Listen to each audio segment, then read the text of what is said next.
이 종목은 대체 왜로 이어가겠습니다. 오늘은 급락장이 나타날 때 강하게 튀어오르는 것부터 한번 볼까요? 코덱스 인버스를 한번 담아봤는데요. 오늘 장에서 4% 가까운 급등으로 진행이 됩니다. 거래도 좀 실리는 모습이고요. 지수가 8거래일 연속 빠지는 사이 인버스가 8거래일 연속해서 올라서네요. 그 사이 8거래일 동안 한 9% 이상의 상승을 보여주고 있는 상황입니다. 지금은 6,930원대에서 진행이 되고 있습니다. 네이버를 한번 살펴볼까 합니다. 이번 주 폭락장에서는 좀 피해가죠. 왜냐하면 매매 거래가 정지되어 있으니까요. 액면 분할로 이제 거래 정지 들어가 있고 내일부터 재개가 되는데 내일 또 모르죠. 그동안의 악재를 또 한꺼번에 반영하는지는요. 일단은 뭐 이슈가 있었던 것이 내년도 미국 가전 전시회 CES에 처음으로 참가한다. 이제는 과거의 네이버와는 좀 다른 모습으로 소비자들에게 다가간다. 이런 지적들이 있는데 액분 이후에 주가 움직임 내일 또 추적해 보도록 하겠습니다. 시장이 받쳐줬다면 이 종목은 그래도 꽤 괜찮은 흐름을 보여주지 않았었을까요? 호재가 있었던 셀트리온 보겠습니다. 오늘은 시장 영향 피해갈 수 없고 5% 이상의 하락세를 기록하고 있는데 그 셀트리온의 관절염 치료 바이오시밀러 있죠? 투룩시마가 미국 FDA로부터 승인 권고 받았습니다. 올해 잘하면 미국 출시 가능할 가능성이 좀 커지게 된 것인데요. 앞으로의 주가 오름 한번 기대를 걸고 지켜봅니다. 일단 시장은 좀 돌아서야 가능하겠지만요. 27만 2천 원 기록하고 있습니다. 주가가 오를 만한 스토리가 앞으로 뭐 있을까를 계속 찾아보다가 주 52시간 근무제 시행 그리고 최저임금 인상 이거는 올해뿐만이 아니라 내년, 내후년 앞으로 쭉 있어야 할 이슈니까요. 그로 인한 수혜주를 하나 꼽아봤습니다. 한국전자금융인데요. 물론 최근 들어서 흐름은 나쁘지 않지만 혹시나 하는 마음에 한번 가져와 봤습니다. 대응 전략 챙겨보겠습니다. 이슈가 있었던 롯데그룹 쪽도 한번 볼까요? 롯데지주, 롯데케미칼 그나마 시장 대비 선방을 하다가 지금은 하락세로 전부 다 접어들었는 모습인데요. 신동빈 이 롯데 회장이 지배구조 개편이 가속화되고 있습니다. 롯데케미칼이 롯데지주의 자회사로 편입됐다라는 소식, 앞으로 긍정적인 뷰들을 제시하는 증권사들 많은데요. 정말 그렇게 관점으로 봐도 될지 챙겨보도록 하겠습니다. 상승세를 이어나가지 못하고 이내 하락 반전한 LG유플러스도 보겠습니다. 사실 장 초반까지만 하더라도 상승 한 3% 가까이 상승세를 보여주기도 했었는데요. 하지만 통신주에 대해서 부정적인 얘기들은 없습니다. 여전히 좋은 얘기들이 일색인 LG유플러스 통신주에 대한 이야기도 조금은 더 나눠보고요. 코스피, 코스닥 한번 볼까요? 이게 장 마감 임박해오면서 최근 들어서 낙폭이 쫙 커지는 그런 흐름이 계속 나타납니다. 오늘도 마찬가지입니다. 코스닥 지수가 5.28% 급락으로 진행되며 지금 710선대도 무너진 상황이고요. 코스피 2136선에서 4%대의 하락입니다. 시장에 대한 이야기도 나눠보겠습니다. 라벨인베스트먼트 송병주 전문가와 함께 말씀 나누겠습니다. 어서 오세요, 전문가님. 네, 안녕하세요. 예, 시장을 바라보니 좀 마음이 무겁습니다. 맞습니다. 뉴욕발 쇼크 속에 국내 증시뿐만이 아니라 아시아 주요국 증시가 모두 패닉 상태로 들어가 버린 것 같아요. 네. 시장 어떻게 좀 바라보고 계십니까? 일단 오늘 같은 장에는 정말 이제 HTS조차도 보기 싫은 장이지 않을까 싶은데요. 이제 화면을 제가 잠깐 띄워주시면은 코스피 코스닥 종목 중에 총 100종목도 상승을 하지 않고 있는 장이 지금 만들어지고 있습니다. 코스닥은 마이너스 5.3%, 코스피는 한 마이너스 4%대 하락을 유지하고 있는데 뭐 원인이야 뭐 이제 어제 미국 증시가 상당히 좀 급락을 했기 때문에 그에 대한 여파로 우리나라 증시뿐만 아니라 지금 일본 니케이라던가 대만, 홍콩 모든 증시들이 하락하고 있는 모습들입니다.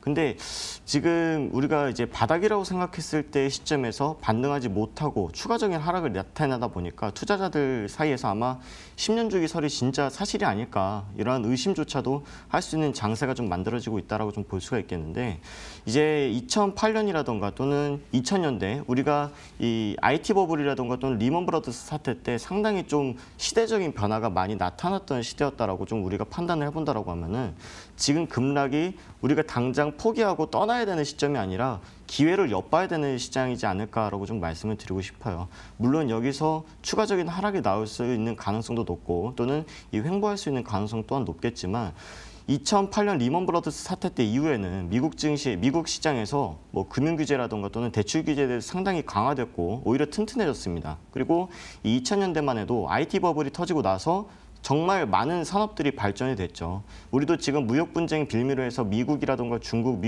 증시가 계속적으로 하락하고 있지만 결국에는 이 첨단 제품이라든가 또는 4차 산업혁명에 대한 부분들이 앞으로 우리에게 다가올 것이고 그런 종목들을 우리가 발굴해서 조금 지켜본다라고 하면은 지금 우리가 저가에마다 조금씩 모아나가는 전략으로 적금을 넣는다 생각하고 투자를 하신다라고 하면은 분명히 내년이나 또는 2020년 때 새로 우리가 도입될 그런 혁명들에 대해서 좀 수혜를 받을 수 있지 않을까라고 좀 말씀을 드리고 싶습니다. 오늘 시장에서 지수의 낙폭이 상당합니다. 어제 장중에 나스닥 선물지수가 낙폭이 굉장히 크길래 혹여나 했었는데 뉴욕장이 폭락을 했고 오늘도 매한가지입니다. 나스닥 선물지수의 그렇습니다. 1% 이상의 하락세로 현재 진행이 되고 있는데요. 지켜보는 수밖에요. 일단은 저희 현재 상황을 판단하면서 체크해 보면서 또 시장 대응 전략 그때그때 한번 챙겨보도록 하겠습니다. 이제 종목 이야기를 좀 나눠보도록 할게요. 매번 하락장에서 조금 빛이 난다라고 표현을 해도 될까요? 통신주들 그나마 좀 잘 버티는 종목들 가운데 하나인데요. 오늘은 다른 SK텔레콤이나 KT 다 빠져도 LG유플러스가 그나마 좀 버티다가 이제 후장되면서 좀 하락세를 좀 키우는 형국이 나타나고 있는데요. 통신주에 대한 시각은 여러 번 긍정적으로 말씀 주셨겠지만 한 번 더 좀 체크해 주시겠습니까? 네, 알겠습니다. 이제 LG유플러스 같은 경우에는 우리가 보통 이제 경기방어주라 그래서 지수가 이제 빠질 때 게임 산업이라던가 또는 제약바이오, 일부 내수주들이라던가 이 통신주들은 상당히 수혜를 받을 수 있는 가능성이 높다라고 해서 이 LG유플러스도 오늘 장 초반에 좀 강세를 보였습니다만은 일부 이제 시장이 너무 많이 빠지다 보니까 이 LG유플러스마저도 상당히 좀 차익 실현 매물들이 나오고 있는 모습들 보여지고 있어요. 근데 이제 우리가 급락이 나타난 이유는 한 섹터에 대해서 문제점이 발생된 것이 아니라 시장 전체 하락으로 인해서 이 빠진 거기 때문에 LG유플러스 자체의 펀더멘탈만 보고 투자를 한다라고 하면은 아직까지는 좀 긍정적인 뷰를 가지고 가셔도 좋겠다라고 좀 말씀드리고 싶고 LG유플러스는 정부 정책이라든가 최근에 대내적인 악재로 인해서 상당히 좀 실적이 안 좋을 거다라고 예상을 해봤지만 휴대폰 또는 무선 사업이라든가 유선 사업 실적 그대로 잘 나왔거든요. 그리고 앞으로 이제 앞에서도 시장 얘기할 때 말씀드렸지만 5G에 대한 모멘텀이 아직까지는 반영이 덜 됐다. 그리고 이 중국 A주에 대한 비중이 얼마 전에 이제 MSCI 신흥국 시장 지수에서 이 5%에서 20%로 확대됨에 따라서 이 MSCI 신흥국 지수에 편입된 LG유플러스의 이 외국인 투자 자금들이 조금 빠져나갈 수 있다는 가능성들 제기가 됐지만 아직까지는 한 1,100억 정도의 연속적인 순매수가 보이고 있다는 것들은 LG유플러스의 펀더멘탈이라던가 또는 밸류에이션 측면에서 봤을 때 매력적인 구간이다라고 생각하는 메이저들의 수급이 들어오고 있다라는 거죠. 근데 이 LG유플러스 제가 월봉을 한번 보여드리면은 네. 제가 저번 시간에도 말씀드렸지만 현재 구간대가 상장 이후에 역대 최고가를 형성을 하고 지금 밴드를 형성을 하고 있습니다.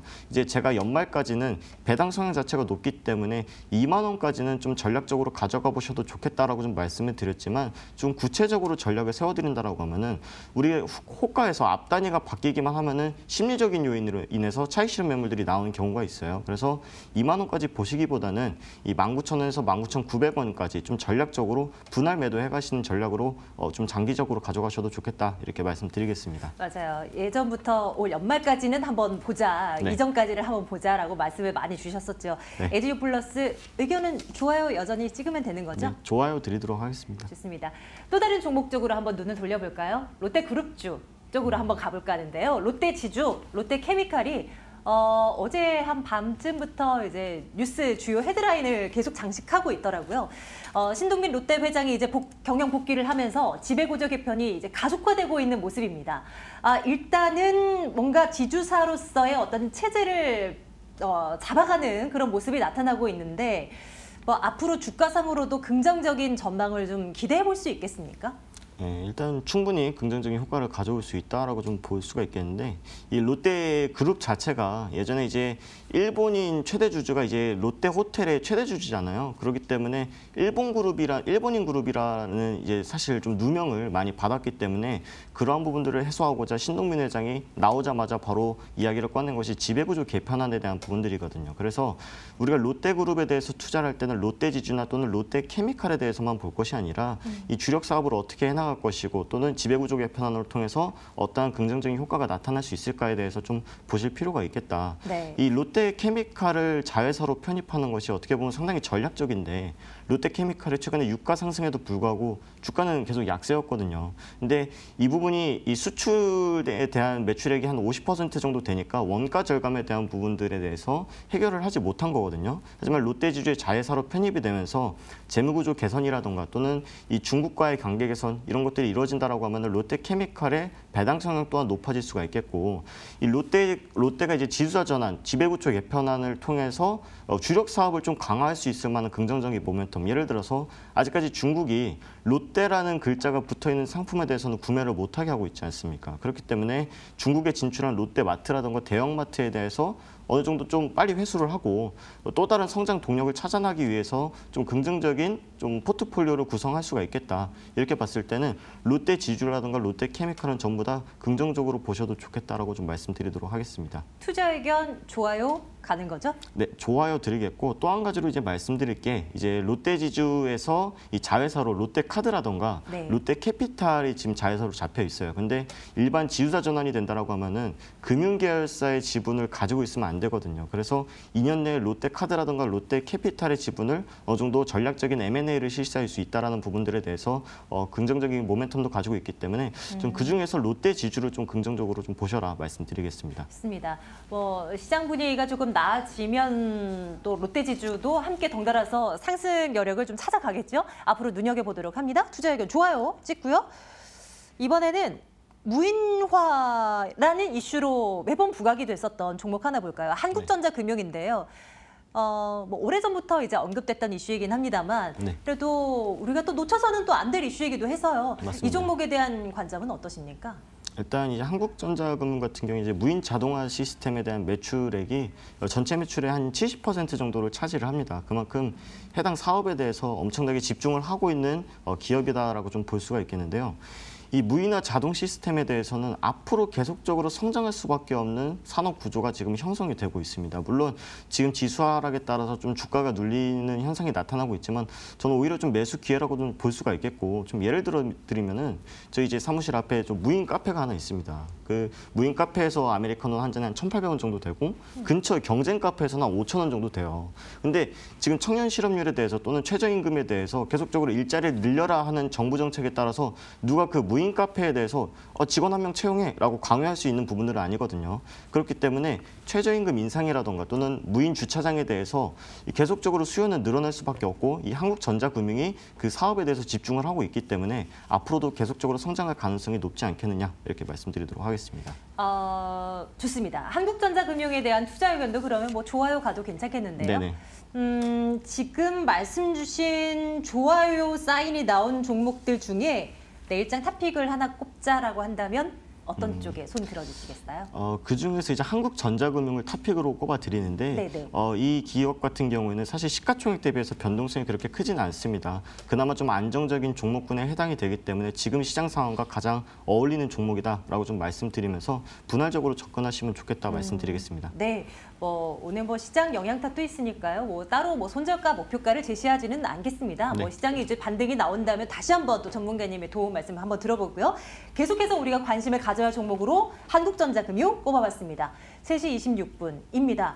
시장의 하락이 조금 사그라들었을까요? 한번 확인하러 가겠습니다. 안신 앵커 만나러 가겠습니다.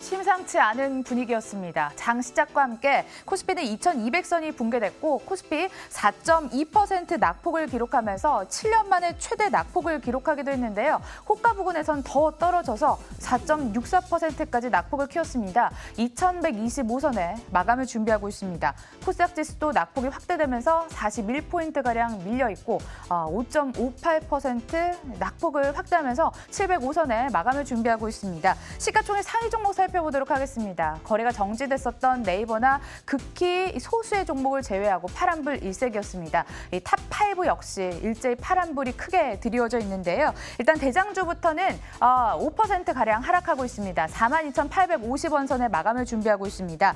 셀트리온 트룩시마가 FDA에서 본인 승인 공고를 받았다는 소식도 주가에 힘을 못 주면서 현재 27만 1,500원 선에 마감을 준비하고 있고 삼성바이오로직스 얼마 전 단기적인 고점으로는 55만 원까지 터치했는데요. 46만 6천 원까지 쭉 밀리면서 마감을 준비하고 있습니다. 코스닥 상단도 함께 살펴보도록 하겠습니다. 5개 종목 모두 다 마이너스를 기록을 하고 있고요. 포스코 캠텍과 나노스는 저가 수준에서 마감을 준비하고 있고 신라젠, CJ E&M 하루 만에 하락으로 돌아서면서 각각 23만 9천 원 수준에서 마감을 준비를 하고 있습니다. 상승세 유지하지 못했습니다. 호가 분위기 함께 돌아봤네요.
검은 목요일이었습니다. 잘 나가던 뉴욕 증시의 급락 여파와 함께 국내 시장으로 눈을 돌려서는 옵션 만기일 영향으로 투자 심리가 크게 위축됐습니다. 악재가 켜켜이 쌓여있다는 분석과 함께 연이은 악재가 투자 심리를 더욱 냉각시킬 것이란 전망도 함께 나오고 있는 상황입니다.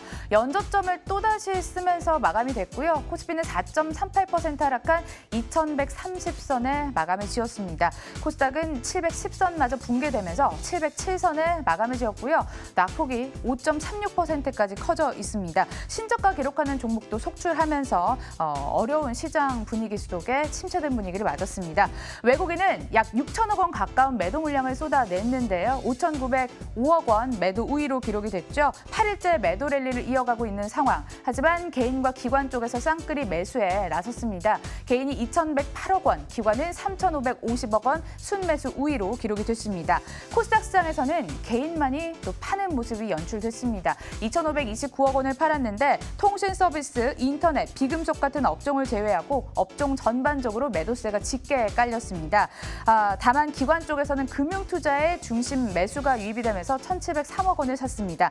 종목들이 큰 조정을 받고 있는 상황에서도 샘표가 10%까지 급등하면서 눈길을 끌었는데요. 53,500원에 장을 마감했습니다. 9월 6일 종가 기준 대비 주가가 약 60% 이상 상승한 상황입니다. 시장에서는 남북경제 수혜 협력 기대감과 함께 국제 콩 가격 하락에 따른 실적 기대감이 주가를 끌어올린 것으로 분석을 내놓기도 했습니다. 다음 종목도요. 상승하면서 마감을 지었는데요. 4.65%의 탄력적인 모습을 보인 내추럴 엔도텍입니다. 18,000원에 마감을 지었습니다. 자사의 백수호 등 복합 추출물 제품이 국내에서만 누적 판매 1,000만 세트를 돌파했다라는 소식에 주가를 끌어올렸고요. 갈 곳 잃은 유동 자산들이 한꺼번에 몰려들면서 장중한 때 14% 넘게 급등하기도 했지만 상승분 일부 반납한 채 4.65% 강세 흐름을 보이면서 마감을 지었습니다. 마감 분위기도 함께 돌아봤습니다.